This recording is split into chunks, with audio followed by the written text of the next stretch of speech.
My name is Nora. I am 60 years old. What I am about to share will change the way you think about your own family. Just 3 days ago, my own son Lucas and his wife Paige pushed my husband Thomas and me off a 90-foot cliff. As I lay shattered and bleeding on the cold ground, I heard Thomas whisper with fading strength, "Nora, stay still. Pretend you are gone." But that was not the most painful part. The real pain came when he told me the cruelest truth a mother could ever hear, a secret our children had hidden for 25 years. For 40 years, Thomas and I believed we had built the perfect family. Each morning in our cozy home in Cedar Ridge, the scent of coffee mixed with birdsong outside the window. I worked as a teacher at Maple Ridge Elementary, coming home each afternoon with stories from my students. Thomas ran his little workshop, Whitman Woodcraft, shaping wood into furniture so beautiful it looked alive. His rough but gentle hands could turn plain timber into something worthy of love. We had 2 sons, Andrew, our firstborn, and Lucas, who came 5 years later. Andrew was the light in the house, always laughing, always helping his father, always protecting me from worry. Lucas was quieter, more withdrawn, yet I loved him with every part of my heart. A mother never plays favorites, or at least, that is what I once believed. On Sundays, after service at St. Bartholomew Chapel, we would gather around our walnut table that Thomas had carved himself. Andrew would talk excitedly about studying engineering while Lucas poked at his food, lost in thought. Life was simple, beautiful. In the evenings, Thomas and I would walk the trails around town, dreaming aloud about the years ahead, about watching grandchildren grow and growing old together in that same house. I never knew those peaceful walks were preparing us for the one that would almost end our lives. On weekends, I hosted family gatherings where my sisters, Ruth and Elaine, came with their husbands and children. The house filled with laughter, children running wild, women trading recipes, men fixing something in the yard. Thomas was my partner in everything. After 40 years of marriage, he still brought home wildflowers he picked along the road. He helped me grade my students' papers, and I held the wood steady for him in the shop. We were a team strong, steady, inseparable, or so I believed. At night, we sat on the porch counting stars, planning a small home by the ocean once we retired. We dreamed of seeing the sea for the first time, of a simpler life, once the boys had their own families. But perfect happiness, I later learned, often hides the deepest tragedy. When Andrew turned 20, something inside our home began to shift. He started arguing with Lucas about things I could not understand. Sometimes I caught them whispering in the hallway, falling silent as soon as I appeared. Thomas said it was just brothers being brothers and that it would pass. I wanted to believe him because I needed to believe our family was still whole. One October night, exactly 25 years ago, Andrew never came home for dinner. We waited through the hours 11, 12, 1 in the morning. Lucas stayed in his room, pretending to study, but his eyes looked strange whenever I asked about his brother. Thomas went out with the neighbors to search. They combed every corner of Cedar Ridge, every trail, every place Andrew loved. At dawn, they found his body at the bottom of Hollow Rock Gorge. The police called it an accident, saying he must have slipped in the dark. I accepted that story because I could not bear to imagine anything worse. Andrew's funeral was the darkest day of my life. I wore my only black dress, the same one from my mother's funeral. Lucas was eerily calm for someone who had just lost his brother. While I cried until my body trembled, he stood silent with a look that, even now, fills me with dread. Thomas never left my side that day, holding me when my legs gave out, whispering words meant to comfort me, words that I now know carried a bitter taste. After Andrew's death, Lucas changed completely. He became more attentive, more loving, as if he was trying to atone for something. He helped me with the chores, followed his father to the shop, and brought me little gifts whenever he saw sadness on my face. I thought his kindness was a sign of grief, an effort to fill the empty space Andrew had left behind. How naive I was. What he was truly doing was perfecting a mask to hide the monster that lived beneath. The years moved on, and though time dulled the pain, it never vanished. Lucas married Paige, a charming girl from a nearby town, and for a while they seemed happy. They had 2 beautiful children, and for the first time in decades, I believed life was giving us another chance at peace. Paige called me Mom and helped around the house during visits. Lucas had inherited Thomas's gift for carpentry and opened his own small business. Everything appeared serene again. But now, lying broken at the bottom of this gorge, with blood in my mouth and my ribs cracked, I see the truth. That peace was only a well-built illusion. The first signs of trouble began 6 months ago, when Thomas and I decided to revise our estate plan. We had spent a lifetime saving, and between the house, the land from my parents, and our accounts, there was nearly $200,000 to pass on to our family. It was Lucas who suggested we see the lawyer. "Mom, Dad, you are 60 now," he said with that smile I now see for what it was. Paige sat beside him, gently touching my hand with the same fingers that would later push me to my death. "We love you so much," she said softly. "We just want to make sure you are protected." I mistook her sweetness for love, not manipulation. The attorney, an older man named Lawrence, whom we had trusted for years, explained our options: trust, division, or a standard will. Lucas urged us to name him and Paige as sole heirs, promising they would share it fairly later. He said it was logical that as we aged, they would need access to our resources to care for us properly. Something about his tone made me uneasy, but Thomas, ever the trusting soul, agreed without hesitation. My heart whispered doubts, especially as I remembered how Andrew once dreamed of supporting us when we grew old. But Andrew was gone, and Lucas was the only son left. We signed the papers that Tuesday afternoon.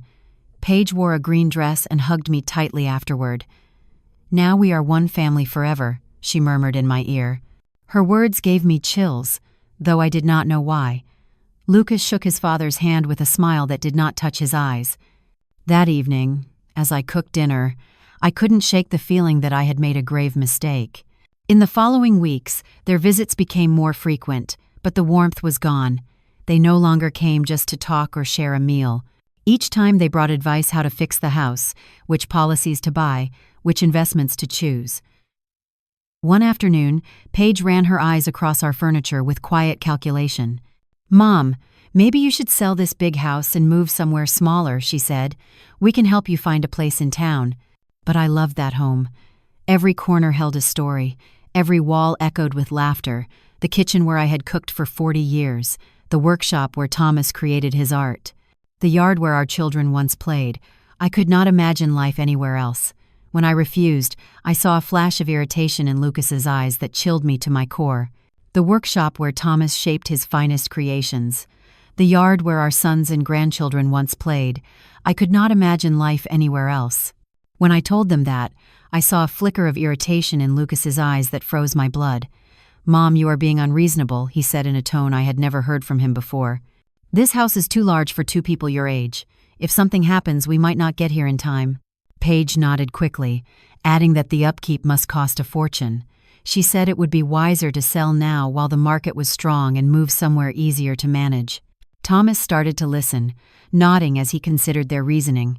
He was always the practical one, but I could not silence the feeling that something darker hid beneath all that concern. One night, after another tense visit, I asked Thomas if he found it strange how suddenly Lucas had become interested in our finances. "Nora," he said, rinsing his toothbrush, "he just cares about us. Maybe we should think about it. We are not young anymore." But there was a shadow behind his eyes, a doubt he would not voice. Now I realized Thomas had already begun to suspect what I could not yet see. Things escalated when Lucas suggested we grant him power of attorney over our accounts. "It is only precaution," he said calmly, while Paige brewed tea in our kitchen as if it were hers. "If either of you ever gets sick, we can handle everything easily." His tone was so natural, so logical, that for a moment he nearly convinced me. Still, something in his insistence kept me uneasy. I lay awake that night, staring at the ceiling, listening to Thomas breathe beside me, wondering why my heart felt so restless. The next morning I called my sister Ruth. Ruth had always been sharper than I was, quick to question people's motives. When I told her about Lucas's persistence, she was silent for a while. "Nora," she finally said, "doesn't it seem odd that Lucas wants control of your money so badly? He has his own business. He is doing fine. Why would he need that kind of access?" Her words struck me like a jolt of cold air. She was right. Lucas had never needed help before. That afternoon, when Lucas came again to talk about our future, I decided to face him directly. "Son," I said as we sat in the living room, Why is it so important that you manage our finances? Your father and I are still capable." His face tightened instantly. For a heartbeat, I saw something in his eyes, cold, sharp, dangerous. "Mom, it is not about control," he said stiffly. "It is about love and family duty." But the way he spoke those words sounded more like a warning than affection. Paige, who had stayed silent until then, finally spoke with her soft but steady voice. "Nora, we just want what is best for you," she said. "It hurts to watch you stress over things we could handle for you." That night, after they left, Thomas and I had our first real argument in years.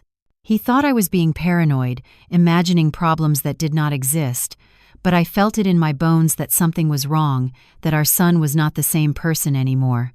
"Thomas," I said as we washed the dishes, "do you remember how Lucas was before Andrew died?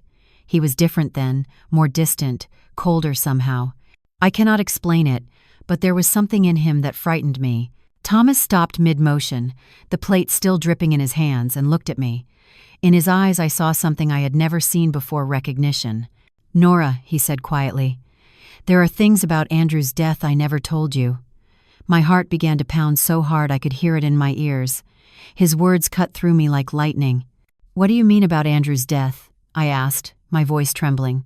Thomas sat down heavily at the kitchen table, the same table where we had shared thousands of meals, where Andrew once did his homework, and where Lucas always sat in silence.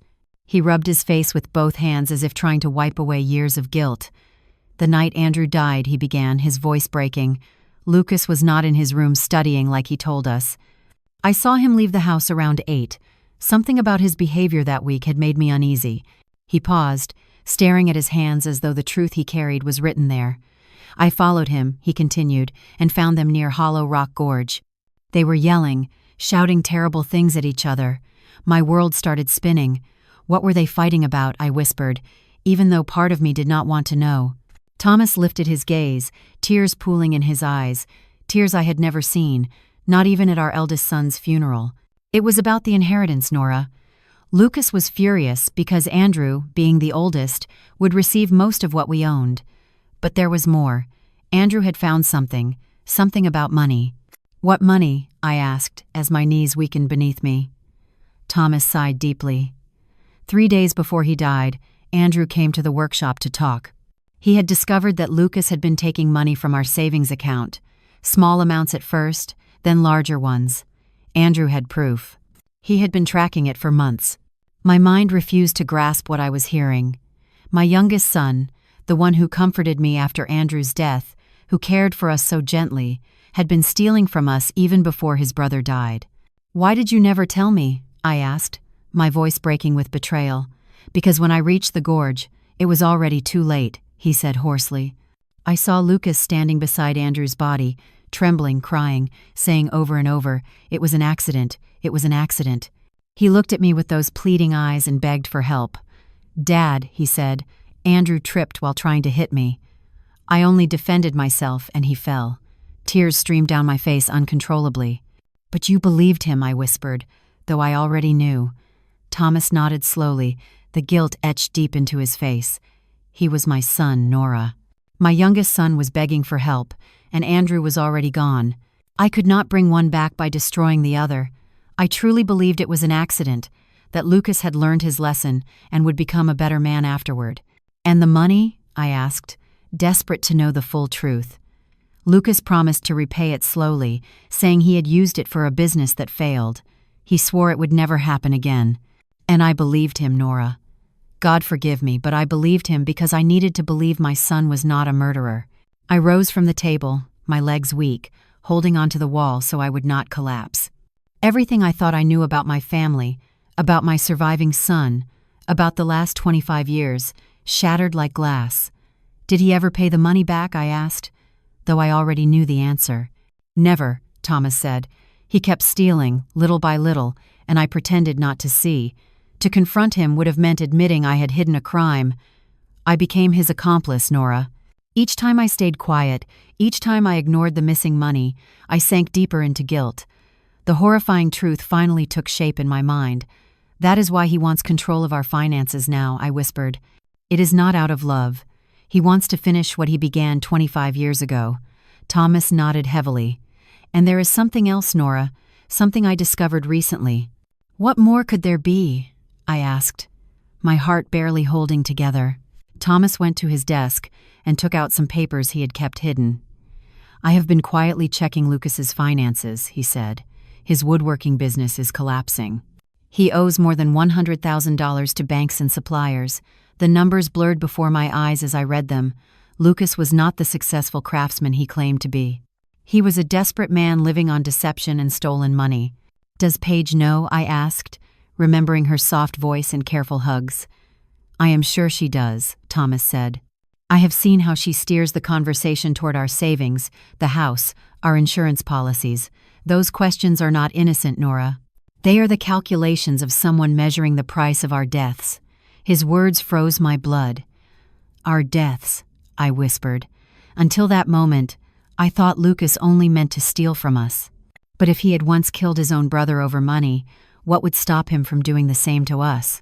Thomas, I said, clutching his hands, we have to go to the police. We must tell them everything about Andrew and what is happening now.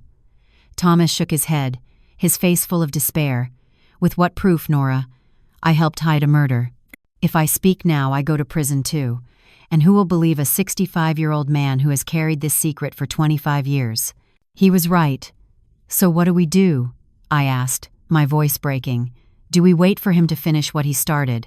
We will be careful, Thomas said, trying to sound braver than he felt. We will find a way to protect ourselves. We are going to find a way to protect ourselves, to gather proof, Thomas said.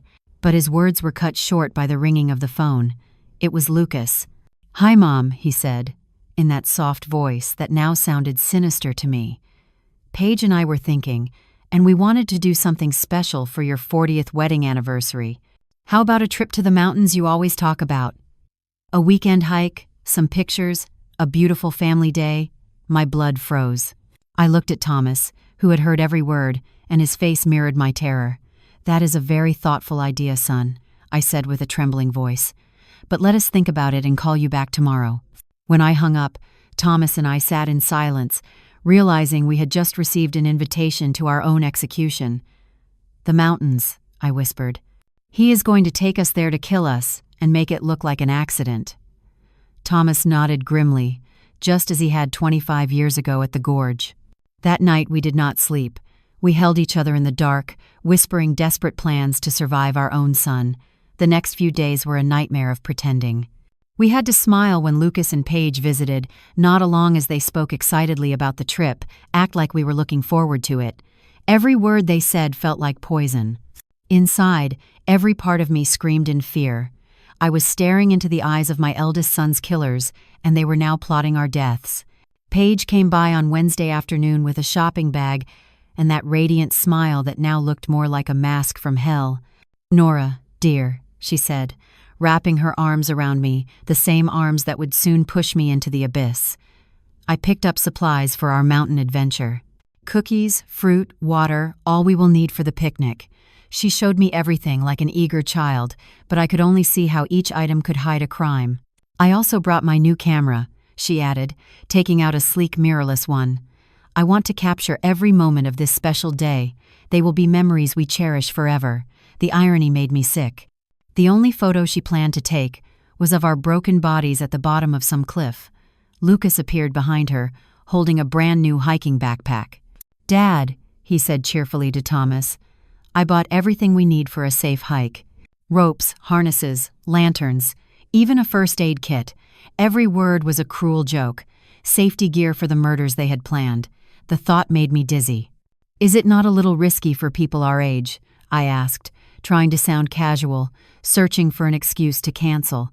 Paige touched my cheek gently, her false tenderness twisting my stomach. That is why we picked an easy trail, she said sweetly. It is safe enough for children, and of course Lucas and I will be there to take care of you both. Yes, I thought, they would take care of us until the moment they decided to end our lives. That night, after they finally left, Thomas and I sat trembling in the living room, not just from the chill but from the terror we had kept bottled inside for hours. We cannot go, I said, clutching his hands. We will think of an excuse. If we refuse, he said in a low voice, they will find another way to kill us. Maybe something that looks even more accidental, a fire, a robbery gone wrong. At least in the mountains, we will know what to expect. His words made sense, but they gave me no comfort. So what do you suggest? I asked, desperate for any plan that might keep us alive. Thomas stayed silent for a long moment, his brow furrowed. We will go, but we will be ready. I will hide my phone and set it to record everything that happens. If we survive, we will have proof. And if we do not, he said, his voice breaking, someone will know the truth. That Friday night, we barely touched our food. Each bite felt heavy, as if it were our last meal together in that kitchen full of memories. Thomas reread his will one last time, making sure Lucas would not easily inherit everything without suspicion. I wrote a letter, he said softly, pulling a sealed envelope from his desk. It is addressed to your sister Ruth. I explained everything about Andrew's death and what we think Lucas plans for us. I hid it among our important papers. If we do not come back, at least she will know where to find the truth. That night, we held each other tightly, whispering words of love that might be our last. If something happens to me, Thomas said, I want you to know that these 40 years with you have been the best of my life. Despite the mistakes and the secrets, I love you more than my own life. I cried quietly, memorizing the rhythm of his breathing, the warmth of his skin, the scent that had always felt like home. Saturday dawned clear and cruelly beautiful, the sunlight mocking our fear. Lucas arrived early, whistling a cheerful tune that chilled my blood. Morning, lovebirds, he called from the door. Ready for your adventure? Paige stood beside him, glowing like a bride on her wedding day, only this was a wedding with death. During breakfast, which we could hardly swallow, Lucas laid out the route. It is a beautiful trail, he said, spreading a map on the table. It leads to a viewpoint overlooking the entire valley.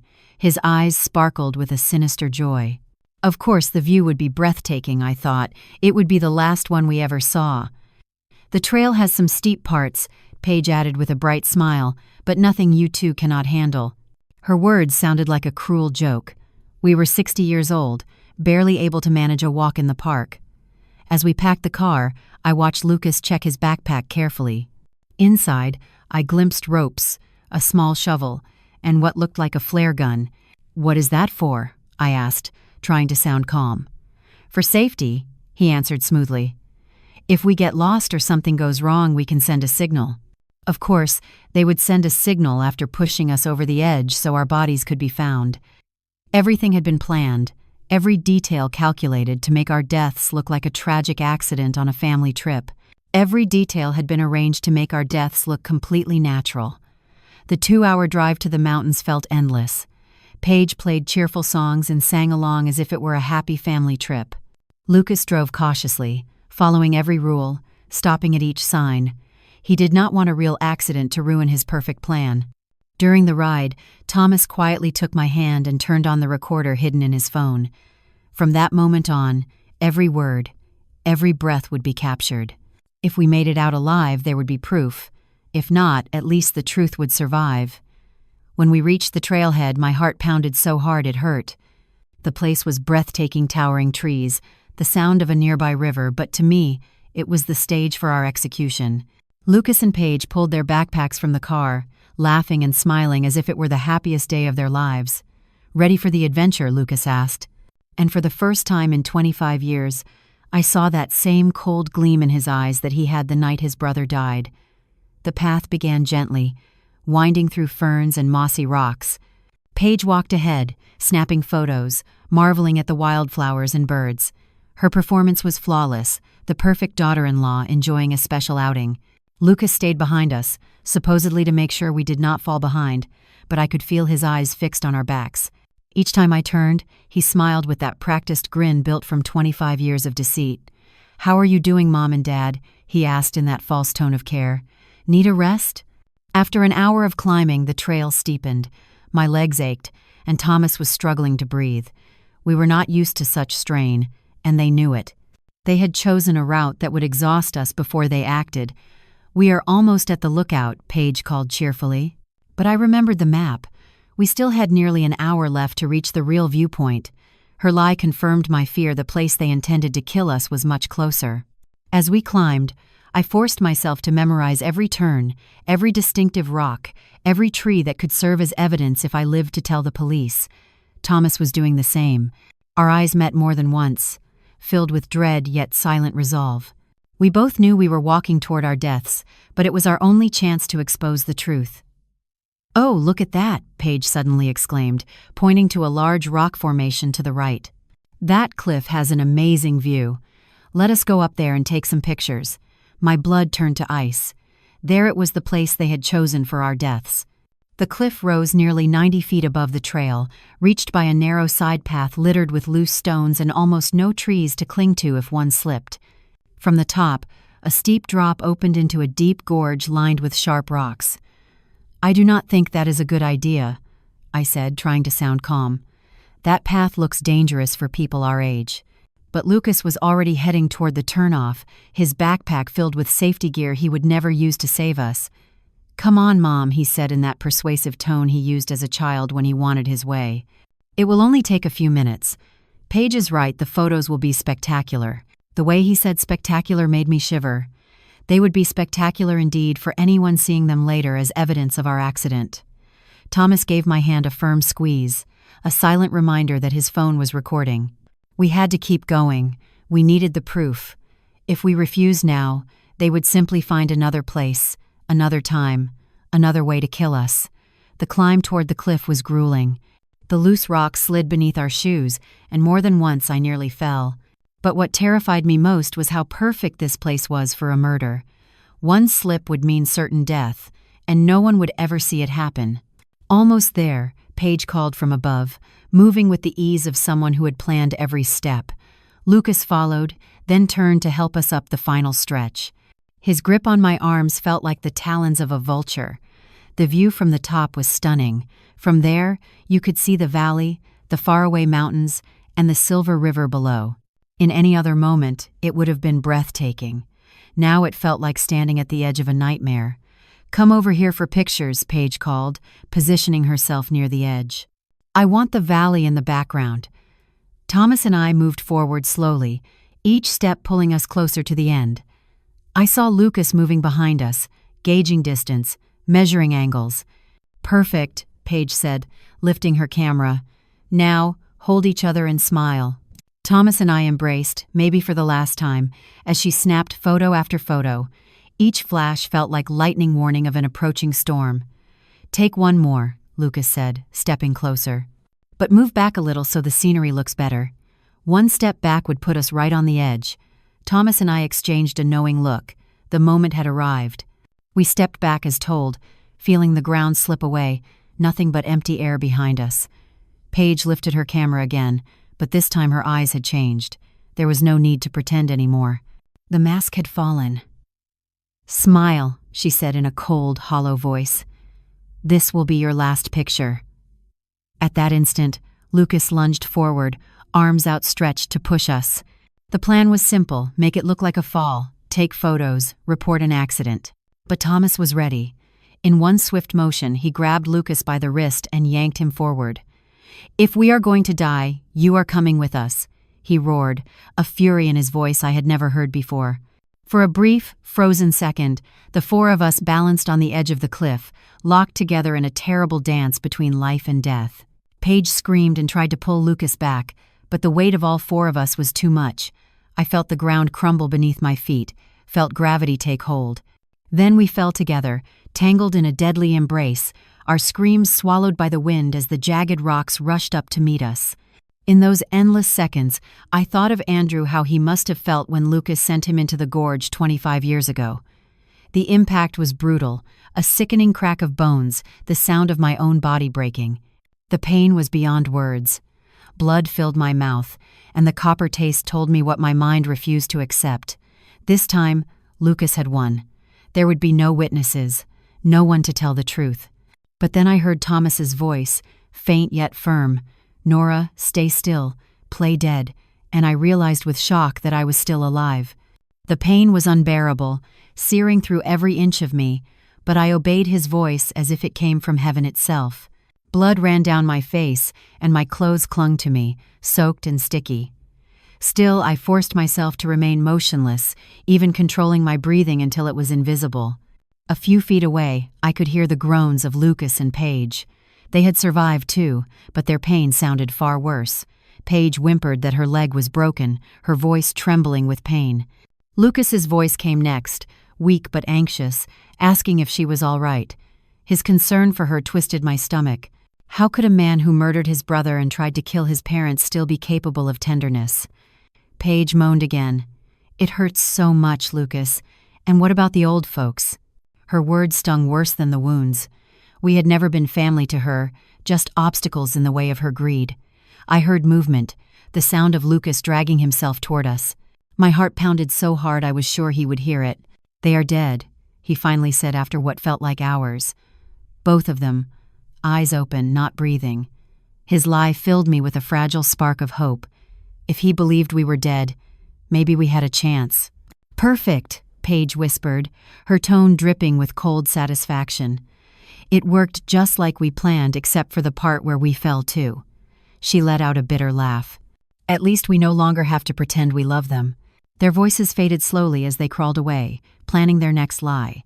I listened, holding my breath, as Lucas repeated the story they would tell that Thomas slipped, tried to grab me, and dragged them both down. Paige added her lines, rehearsed to perfection, painting them as the devastated survivors of a tragic family accident. If I had not lived it, I might have believed her. When their voices finally disappeared, silence fell over the gorge. Then I heard Thomas whisper my name, so soft it was almost part of the wind. "Nora, are you alive?" he breathed. "Yes," I whispered back, barely able to form words.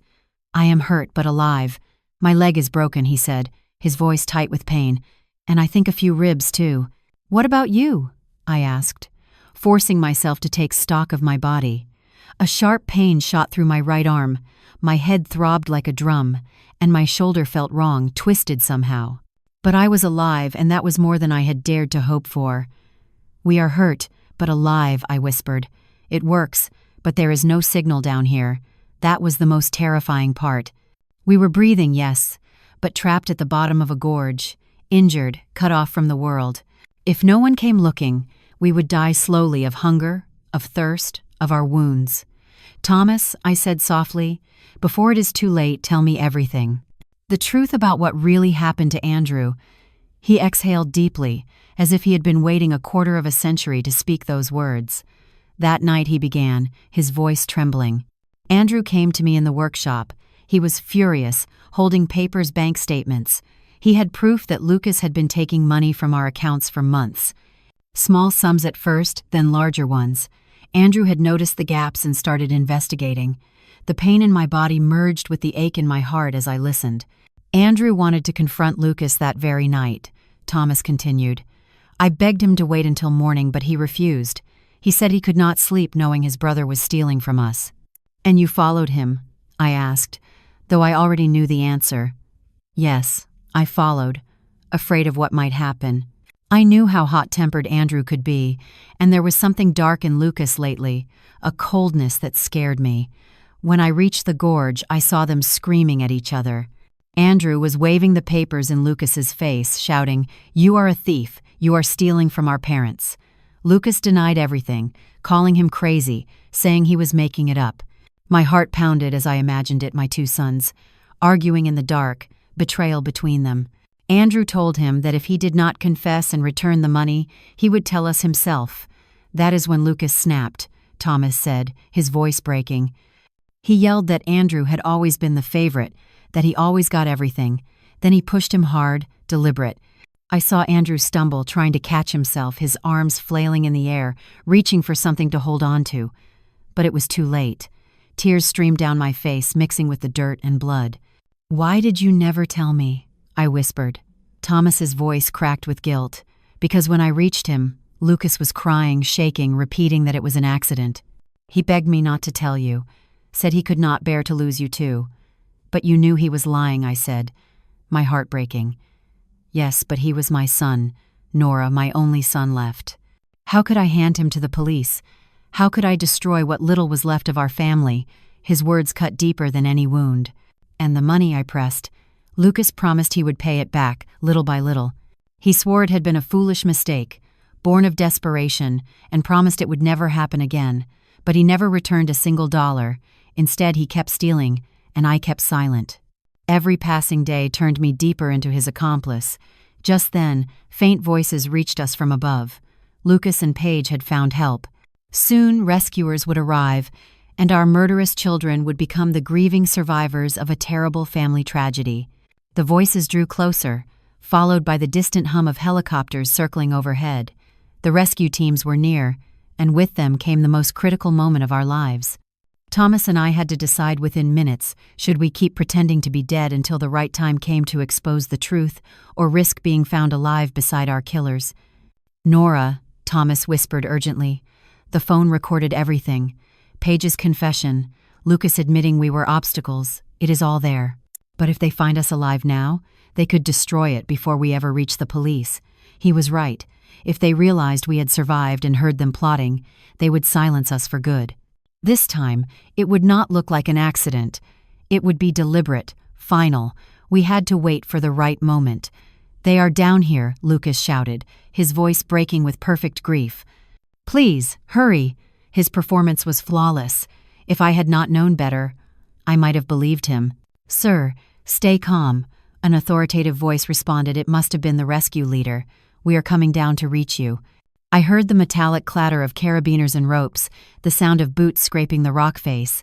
Paige played her part perfectly, her voice trembling as she cried, "I cannot believe this happened." We were taking pictures, laughing, and suddenly they slipped. Each word cut through me like glass because I knew she would repeat that same lie to everyone who asked. The rescuers descended, their voices growing louder. Thomas squeezed my hand faintly, reminding me to keep still.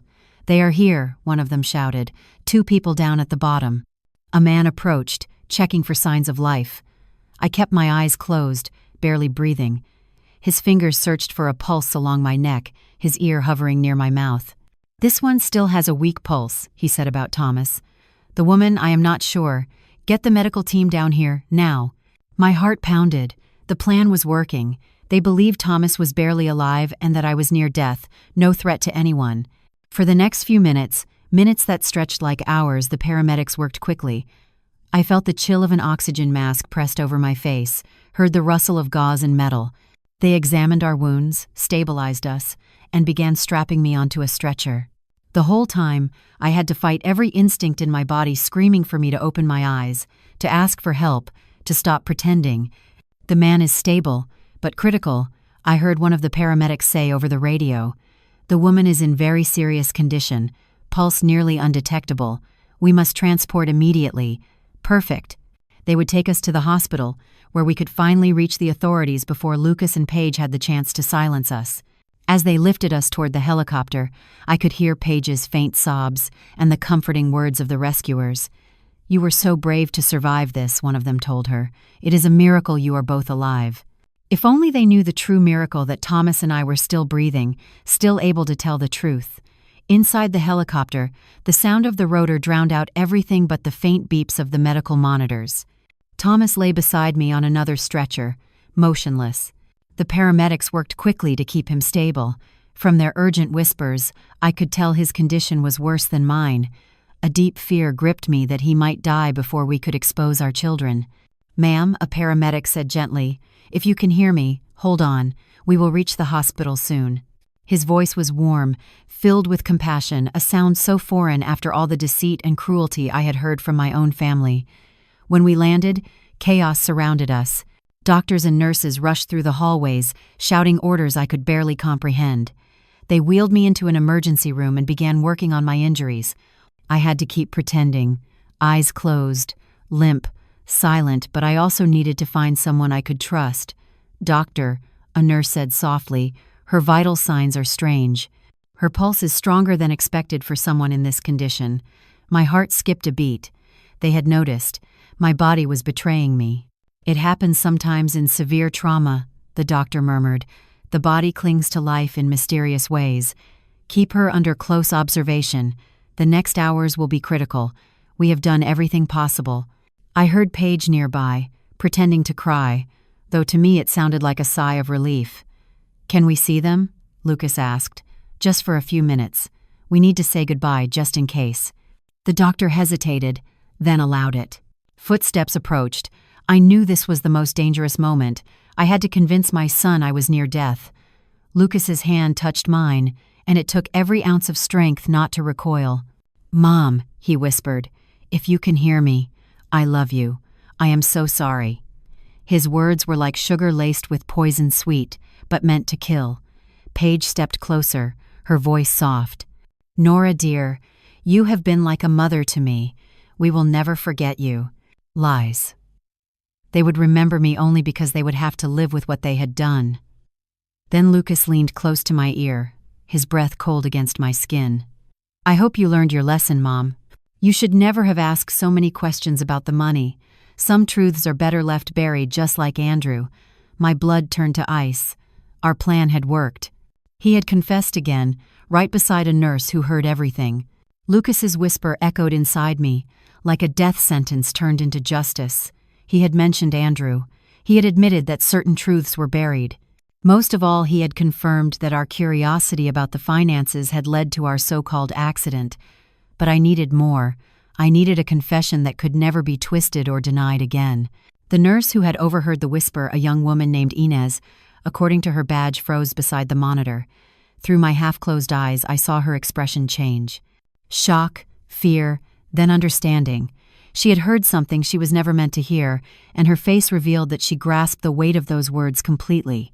"What did you say about Andrew?" Paige asked, startled by the sudden mention of the dead brother. Lucas stiffened, realizing his mistake. "Nothing," he muttered quickly. "I just meant, well, Mom always wondered what really happened that night, but it does not matter anymore." Yet it did, and Paige, sharp as ever, sensed it. "Lucas," she said tightly, "let us go. The doctors need space." Their voices trembled with tension, both knowing too well they had said too much. When they left, Inez approached my bed quietly. "Ma'am," she whispered, her voice barely audible. "I know you can hear me. What I just heard was not normal. If you are in danger, please find a way to tell me." Hope stirred inside me for the first time in days. Slowly, almost invisibly, I moved my index finger. It was the faintest motion, but Inez noticed. "Oh my God," she breathed. "She is pretending." I moved my finger again, twice. "Yes, listen," she whispered quickly, leaning close as she pretended to check my monitor. "If those people are dangerous, move your finger 3 times. Without hesitation, I did. Inez drew in a sharp breath. "They did this to you." 3 more movements confirmed it. She stepped back, pretending to adjust my IV, her face tightening as she struggled to decide what to do. At last, she leaned toward me again. "I will talk to the doctor in charge," she murmured. "But you must keep pretending until we can protect you. Do you understand?" I moved my finger once. The next minutes were endless. Inez left the room, and I waited, praying she would do the right thing and believe me. Then footsteps echoed outside. Inez returned, followed by an older man who looked like the head physician and 2 police officers. "Ma'am," the doctor said gently, "Nurse Inez has explained your situation. If you can hear me, you are safe now. The officers are here to protect you." Relief flooded through me so powerfully that I nearly broke character. "Can you open your eyes?" one of the officers asked. Slowly, I forced my eyelids open. The hospital light was blinding at first, but soon I could see their faces worried, kind, real. "Thank God," Inez whispered. "I thought I was losing my mind." "Ma'am," said the police officer, a serious middle-aged man, "my name is Detective Johnson. We understand you may be in grave danger. Can you tell us what really happened on that mountain?" My voice came out hoarse, trembling from hours of silence. "My son," I whispered. "My son and his wife pushed us." The next few hours blurred into chaos, statements, recordings, and truths finally breaking free after 25 years of lies. I told Detective Johnson everything I knew: Andrew's death, Lucas's theft, the pressure to rewrite our will, and finally their plan to kill us on the mountain. But the most important detail was the recording on Thomas's phone. "Your husband recorded evidence?" the detective asked, his tone sharpening with interest. "Yes," I whispered. "Everything is on that phone, the confessions, the plotting, all of it." Johnson immediately went to Thomas's room. My husband had regained consciousness an hour earlier, and when told the situation, he handed over the phone without hesitation. "Here is everything," he said weakly but with resolve. 2 years of lies, and the truth about today. While the technicians analyzed the file, Lucas and Paige waited calmly downstairs, still performing as grieving relatives. They had no idea their performance was about to end. "The recording is clear," the detective said an hour later. "We have direct admissions about Andrew's murder, evidence of embezzlement, and proof of premeditated attempted homicide. It is more than enough to arrest them." "Are you going to arrest them here?" I asked, suddenly afraid. "If they find out we are alive and speaking," Johnson nodded, understanding. "We already have officers positioned. As soon as the warrant is signed, they are done. Until then, you both remain under full protection." The irony of it all struck me. Lucas and Paige were probably still downstairs, accepting condolences, pretending to mourn us, planning our funeral and dividing what they thought would soon be theirs. They had no idea that upstairs, their world of lies was crumbling. "There is something else," the detective added, pulling out a folder. "After hearing your story, we examined your son's finances.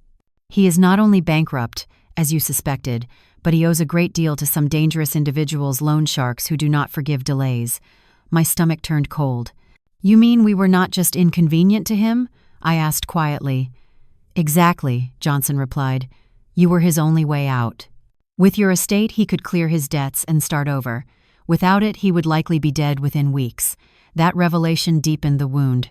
We were never just obstacles. We were his only chance at survival. Our deaths were not simply useful, they were necessary to save him. "And what about the children?" I asked, thinking of their innocent faces. "Social services will assume temporary custody," Johnson answered softly. "Once you recover, you may apply to raise them yourselves." The thought was overwhelming, raising the children of the 2 people who tried to kill us. Yet it was also a way to bring light out of darkness. They were innocent. They deserved a home built on love, not lies. "It is time," the detective said when an officer entered with signed documents. "The warrants are ready." Through the window overlooking the parking lot, I saw officers taking position quietly. The moment I had been waiting for 25 years had come. Lucas Black and Paige Black, the commanding officer's voice rang out firmly. "You are under arrest for the murder of Andrew Black and the attempted murder of Nora and Thomas Black." The silence that followed was absolute. Then Paige's voice broke through in hysterics. "What are you saying?" "We are the victims here. Our parents-in-law died in an accident." "Ma'am," the officer replied calmly, "your in-laws are alive, and they have provided full evidence of your crimes." There was another pause, then Lucas's desperate scream. "That is impossible. We saw them die. They were dead." His words were caught on the police recorder, sealing his fate. Through the radio, I heard Paige turn against him in panic. It was all his idea. I did not want to do any of this. He forced me, and Lucas shouted back, "You were the one who suggested the cliff. You planned everything." In minutes, their alliance disintegrated. Years of deception collapsed as they fought to save themselves. Detective Johnson returned to my room an hour later, his face reflecting both relief and sorrow. "They are in custody," he told me. "They are blaming each other, which only strengthens your case, but there is something else you need to know." "What now?" I asked, though my heart could hardly bear more. "During the arrest, we found this in your son's backpack," he said, holding up a small digital recorder. "Apparently, he had been recording conversations with you and your husband for weeks, likely trying to confirm if you suspected him." My blood turned cold. "What does that mean?" I whispered. The detective sighed. "It means he knew you were uncovering the truth. That mountain trip was not spontaneous. It was his response to your growing suspicion." In one of the recordings, you can clearly hear Paige say, "We need to act fast before they talk to the police." The precision and cruelty of it all took my breath away. They had not only planned our deaths, they had monitored us, studied us, calculated every move. We were nothing more than prey in their experiment. "There is more," Johnson continued. "During the financial review, we discovered forged documents, your signature copied on multiple forms granting access to your accounts. If you had died that day, your son would have immediately inherited everything. Each new fact cut deeper than the last. My own child had not only plotted my death but had stolen from me, forged my name, and destroyed the values I had spent a lifetime teaching. "How much money in total?" I asked, though dread already filled me. "About $50,000 over the past 5 years," he said quietly. "Small withdrawals, barely noticeable at first, but they added up. The money Thomas and I had saved through decades of hard work, every penny meant for our future, had funded our son's life of comfort while he planned our murder." The next days in the hospital blurred together endless police interviews, meetings with attorneys, and calls from journalists. The local news called it the most shocking family betrayal in decades. Reporters from across the country wanted our story, but none of them could capture the real tragedy, the death of trust itself. My sister Margaret arrived from the neighboring town, crying as she wrapped her arms around me as if we had been apart for a lifetime. "Nora," she kept repeating, "I always knew there was something off about Lucas after Andrew's death, but I never imagined he could do something like this." Her words brought me a strange kind of comfort. They reminded me that my instincts as a mother had not been entirely wrong. "And the children?" I asked, my voice trembling as I thought of my grandchildren now under social services care. "I saw them yesterday," Margaret said softly. "They are confused, asking when their parents are coming home. They are too young to understand any of this." Her words broke my heart all over again. Those little ones had lost everything without even knowing why. Our lawyer, the same Mr. Albert who had once helped us with our will, came to visit with an update on the case. "It is solid," he said with quiet confidence. "With the recordings, the confessions, and the financial documents, their chances of avoiding conviction are minimal." But then his tone changed. "However," he added, "they are trying to negotiate a plea for a lesser charge, claiming it was a crime of passion, not premeditation." "A crime of passion," I repeated, feeling my anger rise. "They plotted for weeks, bought gear, and selected the perfect place. How could that be impulsive?" Albert nodded. "I know, and the evidence of planning is strong. But their lawyers will argue that financial desperation clouded their judgment." Hearing that made my blood boil. They had murdered Andrew. They had nearly murdered us. They had stolen from us for years. And now, they wanted to be seen as victims of circumstance. "What can we do to make sure they face real justice?" I asked. "Testify," Albert said simply. "Your words, combined with the evidence, will help the jury see their true intent. But it will be painful," he warned. "Facing your son in court, hearing excuses for what he did, will take everything you have left." He was right. The thought of meeting Lucas's eyes again, of hearing his defense built on lies, filled me with dread. Still, I knew what had to be done for Andrew, for ourselves, and for the children who deserved the truth about their parents. 3 weeks after the arrests, Thomas and I were finally discharged from the hospital. We were still healing. He leaned on crutches, and I wore my arm in a sling, but we were alive. When we walked into our house, it felt different.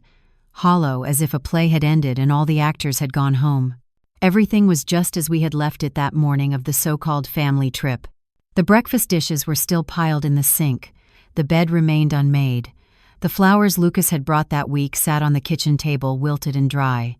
It felt as though time itself had stopped the moment our ordinary lives had ended. That night, as Thomas and I lay in our familiar bed, I asked quietly, "Do you think we will ever be happy again?" He wrapped his good arm around me and sighed.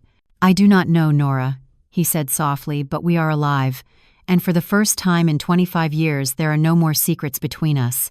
6 months later, the trial began. On the morning I took the stand, I looked at Lucas straight in the eyes for the first time since the arrest. There was no regret, no sorrow, not even a flicker of humanity. The boy I had once raised was gone. In his place sat a cold stranger who had only ever worn my son's face. After recounting every detail of that nightmare, I turned to him and spoke from the witness box. "Lucas, I do not know who you are anymore. The son I loved died the night you killed Andrew. What has lived in his place since then is something I no longer recognize." The jury deliberated for 3 long days before returning with their verdict. Lucas was found guilty of first-degree murder for Andrew's death and first-degree attempted murder for what he did to us. Paige received the same sentence as an accomplice. Both were condemned to life imprisonment without the chance of parole. 1 year has passed since that day. Thomas and I are now in the process of adopting our grandchildren. They are innocent, beautiful children who deserve a future built on real love, not manipulation or deceit. Each night, when I tuck them into bed, I tell them about their Uncle Andrew, the brother they never had the chance to meet. I tell them about his kindness, his honesty, and his dream of living a life guided by integrity and compassion. I want them to grow up knowing that goodness can survive even in the shadow of terrible betrayal.